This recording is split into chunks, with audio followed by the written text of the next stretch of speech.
آج ہماری گفتگو کا موضوع سبق نمبر 14 سے 18 کو دہرانا اور تلاوت قرآن پاک کے درمیان وقف کرنے کے اصول کو سمجھنا اور ان کی دہرائی ہے۔ مستدرک حاکم جلد اول صفحہ 575 پر حضرت برا رضی اللہ عنہ نبی مکرم صلی اللہ علیہ وسلم سے روایت فرماتے ہیں کہ آپ صلی اللہ علیہ وسلم نے ارشاد فرمایا، اچھی آواز سے قرآن شریف کو مزین کرو، کیونکہ اچھی آواز قرآن کریم کے حسن کو بڑھا دیتی ہے۔ اچھی آواز میں قرآن پاک کو پڑھنے کے علم کو تجوید اور ترتیل کا علم کہتے ہیں۔ دراصل یہ سبق نمبر 14 سے 18 تک کی دہرائی سے متعلق ہے، کیونکہ قرآن پاک میں تلاوت کے دوران وقف کرنا یہ ایک بہت اہم عمل ہے اور اس کے بارے میں علم اور عمل دونوں ہونا ضروری ہیں۔ تو بڑھتے ہیں قاری صاحب کی طرف۔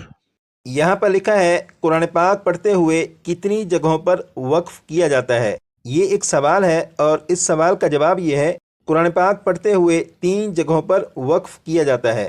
جیسے آپ یہاں پر دیکھیں، یہ گول دائرہ ہے، یہ جو گول دائرہ ہے یہ آیت مکمل ہونے کی علامت ہے۔ اس کا مطلب یہ ہے کہ جہاں پر یہ گول دائرہ آ جائے وہاں پر آیت مکمل ہوگی، اور اگر وہاں پر وقف کرنا چاہیں تو وقف کیا جا سکتا ہے۔ اسی طرح کلاس نمبر 18 میں آپ نے وقف کی جو علامات پڑھی تھیں،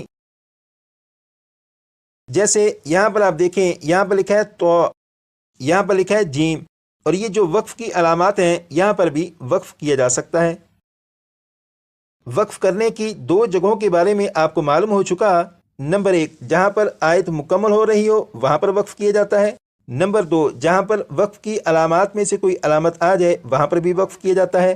ان 2 جگہوں پر وقف کرنے کے علاوہ وقف کرنے کی ایک تیسری جگہ بھی ہے، آئیے اب اس کی طرف چلتے ہیں۔ وقف کرنے کی تیسری جگہ وہ ہے کہ کسی ایسی جگہ پر وقف کیا کہ نہ تو وہاں پر آیت مکمل ہو رہی ہو اور نہ ہی وہاں پر وقف کی علامات میں سے کوئی علامت ہو۔ جیسے اگر کسی نے اس آیت کو پڑھنا شروع کیا اور پڑھتے پڑھتے جب یہاں پر پہنچے تو اس لفظ پر وقف کر لیا، اور اس لفظ پر نہ تو آیت مکمل ہو رہی ہے اور نہ ہی یہاں پر وقف کی علامات میں سے کوئی علامت ہے، تو یہ وقف کرنے کی تیسری جگہ ہے۔ قرآن پاک کو پڑھتے ہوئے 3 جگہوں پر وقف کیا جاتا ہے۔ ان 3 جگہوں کے بارے میں آپ نے سنا، لیکن وقف کرنے کے بعد جب پڑھنا شروع کریں گے تو پڑھنے کے اعتبار سے ان میں کچھ فرق ہے۔ اب اس فرق کے بارے میں معلوم کریں گے۔ اگر کسی نے آیت مکمل ہونے پر وقف کیا تو یہاں پر وقف کرنے کے بعد جب پڑھنا شروع کریں گے تو آگے سے پڑھنا شروع کریں گے، جیسے بسم اللہ الرحمن الرحیم۔ یہاں پر وقف کیا شدید العقاب، اور پھر پڑھیں گے زینا، یہاں سے شروع کریں گے۔ اسی طرح وقف کی علامت کو دیکھ کر اگر کسی نے وقف کیا یوم القیامہ، یہاں پر وقف کرنے کے بعد جب پڑھیں گے تو آگے سے پڑھنا شروع کریں گے واللہ، اور اسی طرح آیت کو مکمل کریں گے۔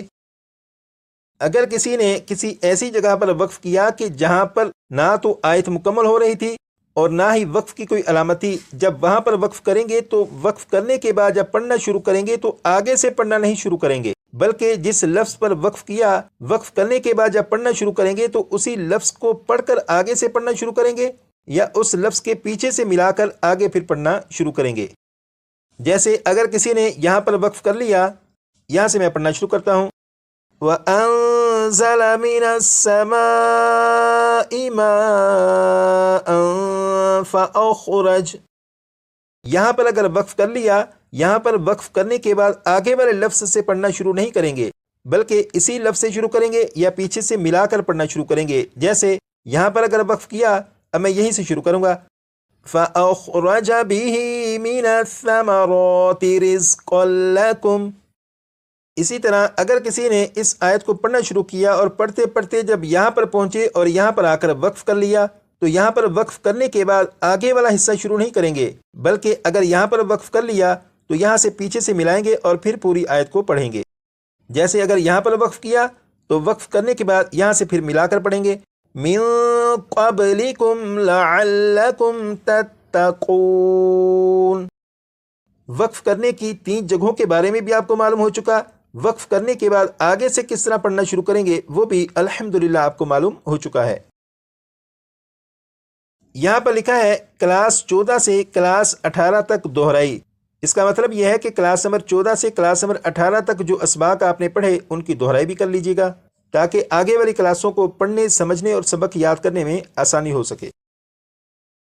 جیسے یہاں سے آپ شروع کر لیجیے گا۔